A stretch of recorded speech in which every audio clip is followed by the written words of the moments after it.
से दोस्तों, सबसे पहले तो मैं अपना तारुफ कराना चाहूँगी।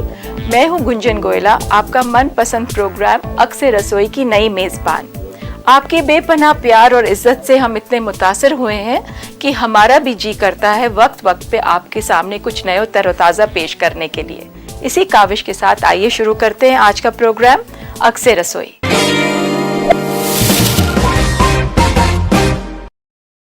आज हम शुरू करेंगे मुगलई खानों से। अब आप सोच रहे होंगे मुगलई खाना किसे नहीं आता बनाना, मगर दोस्तों ये वो खाना नहीं जो आम रेस्टोरेंट में मिलता है।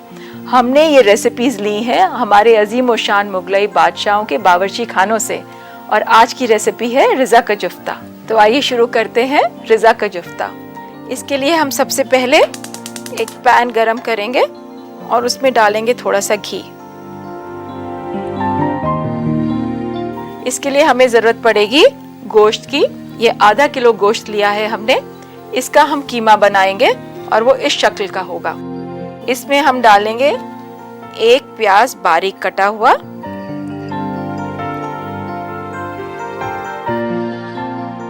काली मिर्च,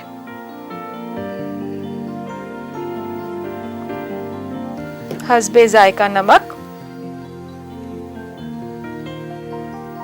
और इसे कोफ्तों की शक्ल देनी है। आप अच्छी तरह मिलाएं इसे, और मिलाते वक्त ध्यान रखें पानी ना छोड़ दे। आमूमन कीमा और प्याज जब मिलता है तो कई बार पानी छोड़ देता है। दोस्तों यहाँ पे मेरा पैन में घी गरम हो रहा है, क्योंकि अब इसको मिलाने के बाद हम इसके छोटे छोटे कोफ्ते बना के घी में तलेंगे। कीमे को ज़्यादा देर निकालने के बाद आप फ्रिज में ना रखें, इसकी ताजगी में भी फ़र्क आता है और इसके टेस्ट में भी फ़र्क आ जाता है। और आप देखिए जब इस तरह मिला रहे हैं तो कुछ थोड़ा सा लेस आना चाहिए इसमें, इसी से आपका कोफ्ता मुलायम बनेगा। अब ये तैयार है हमारा कीमा कोफ्तों के लिए। छोटे छोटे बॉल बनाइए हाथ से।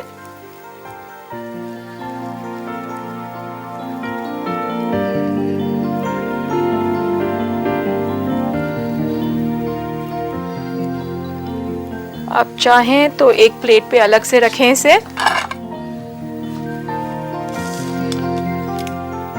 अगर इसमें फैट आप डाल दें तो कोफ्ता और नरम बनेगा, मगर ज्यादा फैट भी नुकसान देती है, तो इस बात का ध्यान रखें।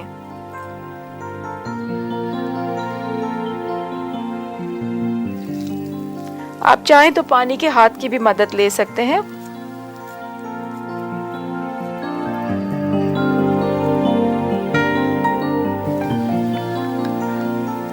आप देखिए मेरे कुछ कोफ्ते तैयार हो गए हैं, तो मैं इन्हें फ्राई करने के लिए डाल रही हूँ।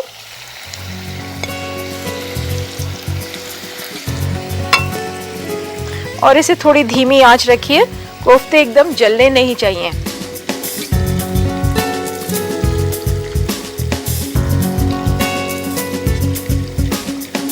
दोस्तों अगर इसमें आप अंडा मिलाना चाहें और इसमें सेंटर फिलिंग भी करें तो एक आपके अच्छे कबाब या स्नैक या स्टार्टर भी बन सकते हैं इससे।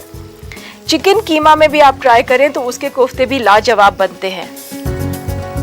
इसी तरह आप कीमे को लें, चिकन का कीमा करके उसमें थोड़ा सा अंडा मिलाएं, थोड़ा नमक, प्याज, लहसुन, हरी मिर्च और छोटे छोटे कोफ्ते बनाएं। आपके दोस्तों को बहुत पसंद आएंगे। तो ये हमारे हो गए हैं कोफ्ते तैयार।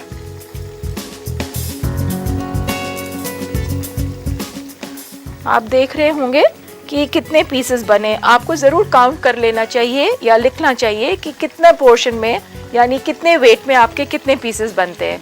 इससे आपको ये सहूलियत होगी कि आप जब भी गोश्त खरीदने जाएंगे तो आपको मालूम है कि आपकी क्या यील्ड निकलेगी, उसी हिसाब से आप अपनी परचेज कर सकते हैं। अब इसमें हमारे आधा किलो में 12 कोफ्ते निकले हैं, तो आप उसी हिसाब से अपनी कैलकुलेशन करें।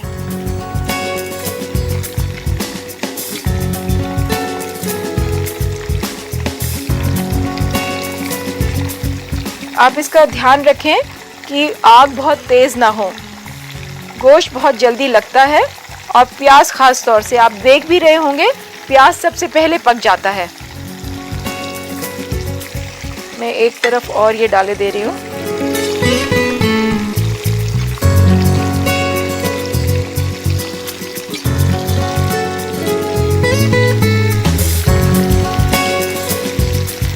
आपको अंदाज़न इस कलर को ले लेना चाहिए इसमें।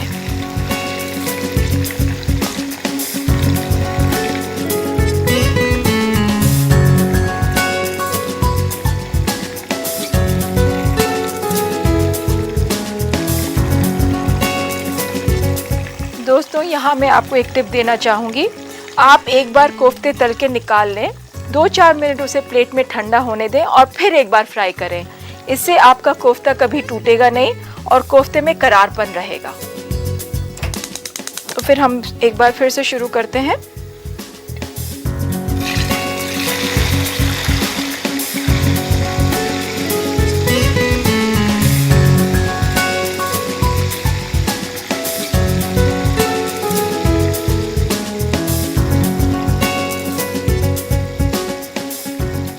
तो ये कोफ्ते तैयार हैं हमारे। अब हम बनाएंगे इसकी ग्रेवी। इसके लिए हमें ज़रूरत होगी एक पैन की और थोड़ा सा घी हम इसमें से ये पैन में डालेंगे। दोस्तों, इस बात का ख्याल रखें कि घी या तेल जिसमें भी आप फ्राई करें, ग्रेवी आप उसी में बनाएं, क्योंकि इसमें इसका एक फ्लेवर भी आता है। मैं यहाँ लगाती हूँ इसे।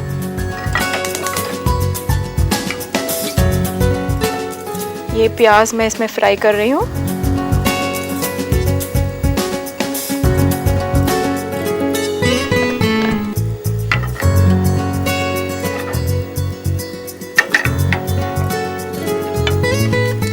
इसके लिए ज़रूरत होगी हमें कुछ टोमेटो प्यूरी की, आलू बुखारा, खुबानी, बादाम पेस्ट, थोड़ा सा पिस्ता। आप देख ही रहे हैं कि ये मुगलई खाना है, पिस्ता और बादाम दोनों पड़ेंगे इसमें।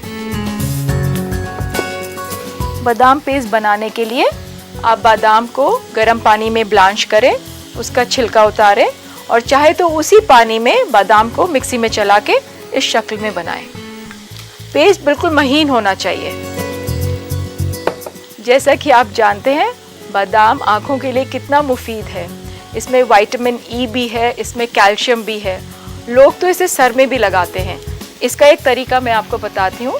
अगर आपके पास भीगा हुआ बादाम हो, उसे किसी भी पत्थर पे घिसिए और उसको अपने आँखों के नीचे लगाइए। देखिए आपकी आँखों के दायरे कितनी जल्दी गायब होते हैं।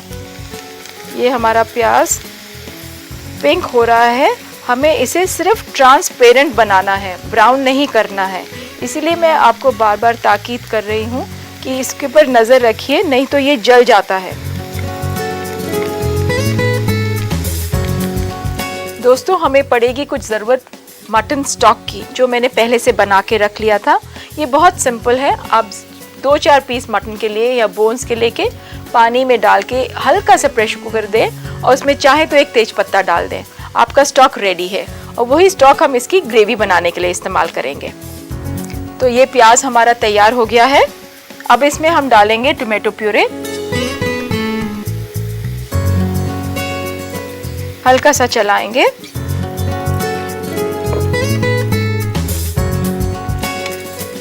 और इसमें डालेंगे आमंड पेस्ट।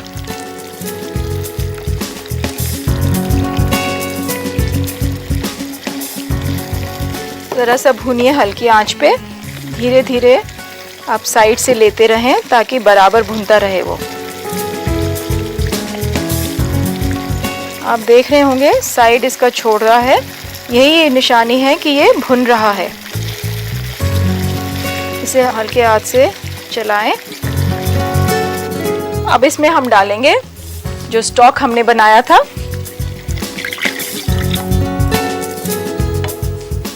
खुबानी,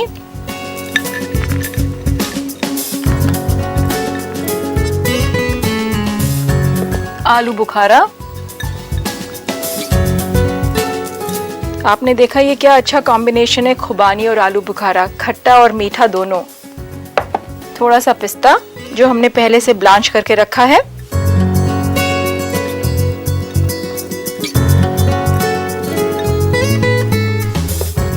नमक हस्बे जायका।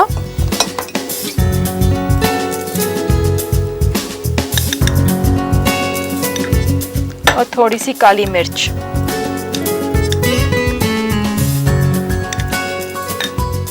इसको 2-4-5 मिनट पकने दीजिए ताकि आलू बुखारा और खुबानी गल जाएं। अब इसमें आपके पास पिस्ता, बादाम, खुबानी और आलू बुखारा सभी का एक बहुत अच्छा कॉम्बिनेशन बन गया है। आप कलर भी देखें तो इसका रेड एंड वाइट कलर आया है, बिल्कुल लगता है ना मुगल बावर्ची खाने से। बस इसे ज़रा सा पकाएंगे कि आलू बुखारा और खुबानी कुछ नरम हो जाए। तो दोस्तों ये ऑलमोस्ट तैयार है। इसमें मैं डाल रही हूँ कोफ्ते।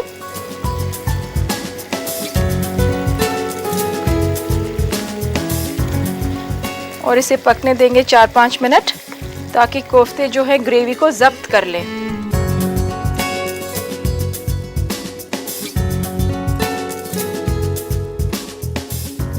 तो दोस्तों हमारा रिज़ा का जुफ्ता तैयार है। अब हम इसे परोसते हैं एक अच्छी सी डिश में।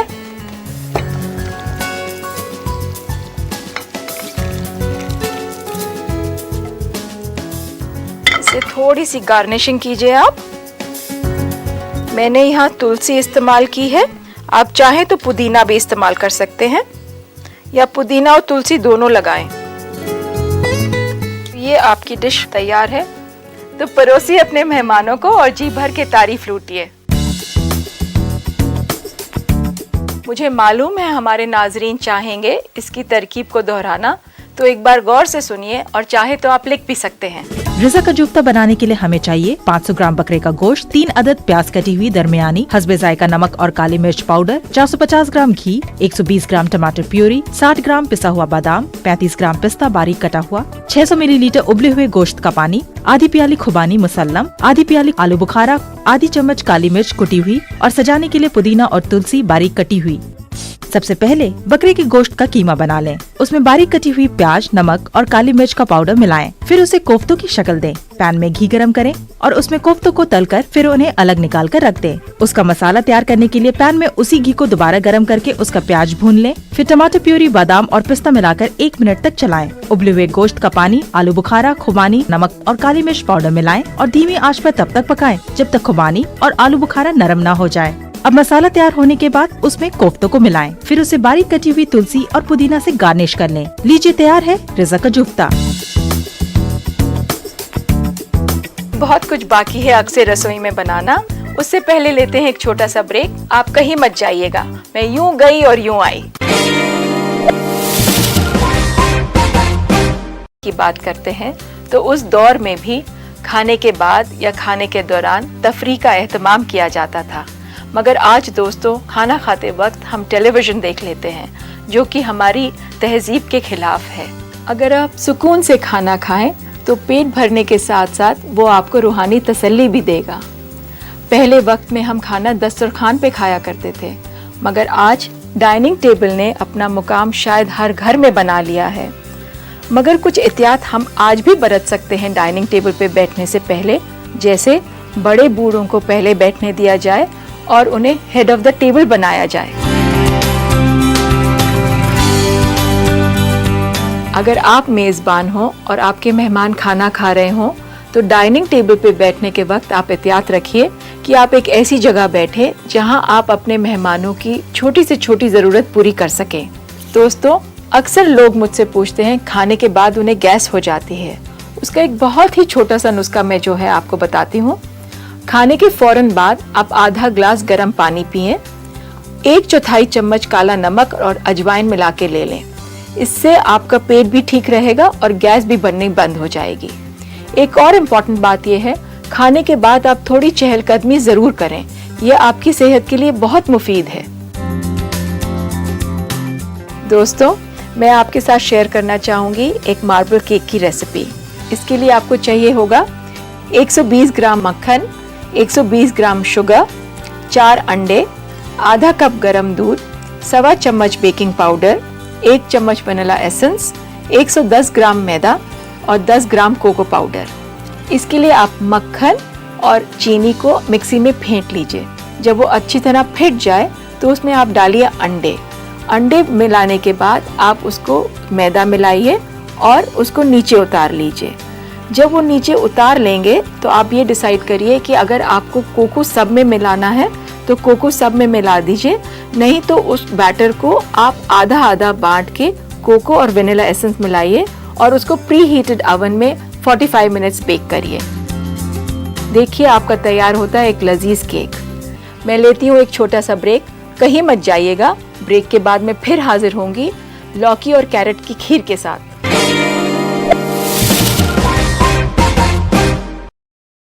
हॉस्पिटल में एडमिट हुए नहीं कि बिल का मीटर चालू, और ये मीटर तेजी से आपकी सारी सेविंग्स खत्म कर देगा। अरे अब तो करवा लो हेल्थ इंश्योरेंस policybazaar.com।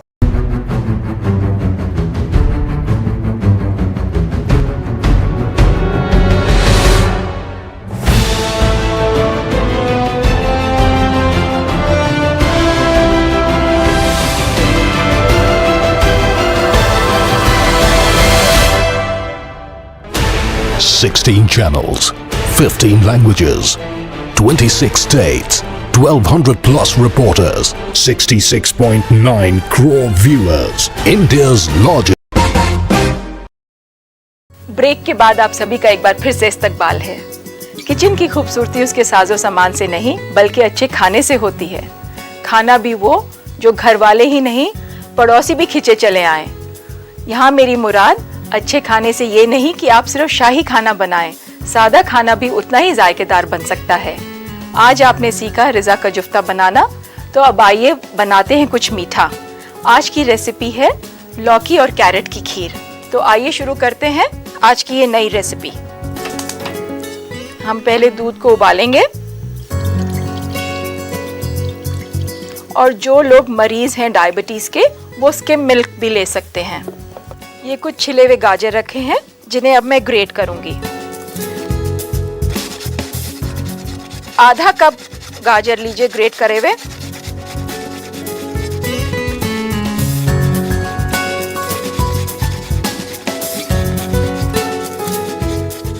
तो अब हम लेंगे घिया और इसको करेंगे पील।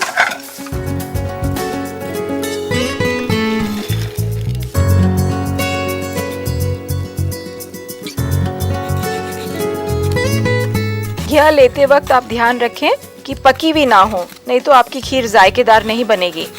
अब इसको भी करते हैं ग्रेट।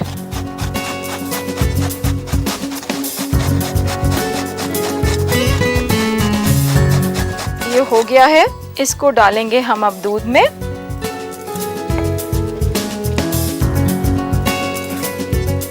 और रख देंगे इसको पकने। धीमी आंच पे ये धीरे धीरे पकता रहेगा।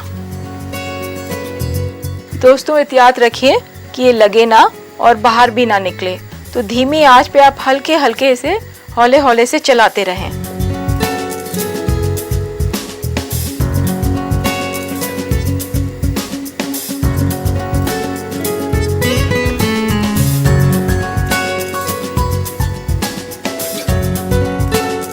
अगर आप इसे बहुत धीमी आंच पे पकाएंगी तो ये खीर भी गाढ़ी हो जाएगी और कुछ कुछ खोए जैसा टेस्ट भी आने लगेगा इसमें। दोस्तों इसमें पकने के बाद हम डालेंगे कुछ बादाम, किशमिश, इलायची पाउडर। आप चाहें तो आप केसर भी डालें। मैं डाल रही हूँ चीनी, मगर अगर आप चाहें तो आप शुगर फ्री भी डाल सकते हैं इसमें। अगर आप डाइटिंग पे हैं या वेट कंट्रोल कर रही हैं तो आप इसको स्किम मिल्क में भी बना सकते हैं। और गाजर और घिया तो वैसे ही डाइटर्स का खाना है। अब आप देख रहे हैं काफ़ी गाढ़ी हो रही है और मैं इसको साइड में इसीलिए चला रही हूँ ताकि ये कहीं से लगे ना। दूध अगर एक बार लग गया तो उसको आप किसी भी तरह से ठीक नहीं कर सकते। तो बहुत एहतियात बरतिए जब भी आप कभी किसी दूध के कोई आइटम बना रहे हों। अक्सर घरों में जब मीठा बनता है तो ज़ियाबतीस यानी डायबिटीज़ के पेशेंट अपने आप को किनारा कर लेते हैं, मगर ये एक ऐसी डिश है जिसे आप आराम से परोस सकते हैं। करना कुछ नहीं है, स्किम मिल्क लेना है आपको, रिप्लेस करना है फुल फैट क्रीम के लिए, और शुगर को रिप्लेस करना है शुगर फ्री से। बस डालिए और परोसिए। तो अब हमारी खीर तैयार है। चीनी आपके हस्बे जायका, थोड़ा सा कार्डमम पाउडर,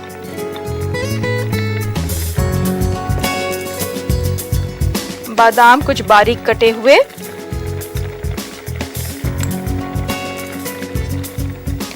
थोड़ी किशमिश। बस एक या दो दफा इसे मिलाएं और ये परोसने के लिए तैयार है। इसे मैं लूंगी एक छोटे बोल में।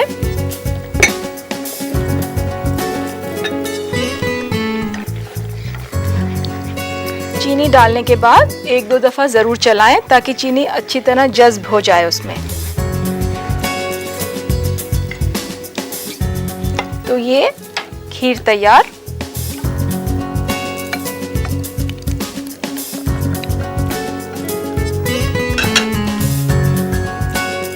आप चाहें तो इसे डेकोरेट कर सकते हैं कुछ महीन कटे हुए एप्पल से। अगर आप चाहें तो आप एप्पल की खीर भी बना सकते हैं। तरीका वही है, एप्पल को ग्रेट करिए और दूध में पकाइए। एप्पल का अपने आप जो मीठा है उसी से आप उसका एक अपना जायका देगा, और चाहें तो आप चीनी अवॉइड भी कर सकते हैं। तो लीजिए दोस्तों, आज की स्वीट डिश तैयार है। हल्की सी इलायची बुरकिए, एक कलर आ जाएगा ऊपर। तो ये है लौकी और कैरेट खीर।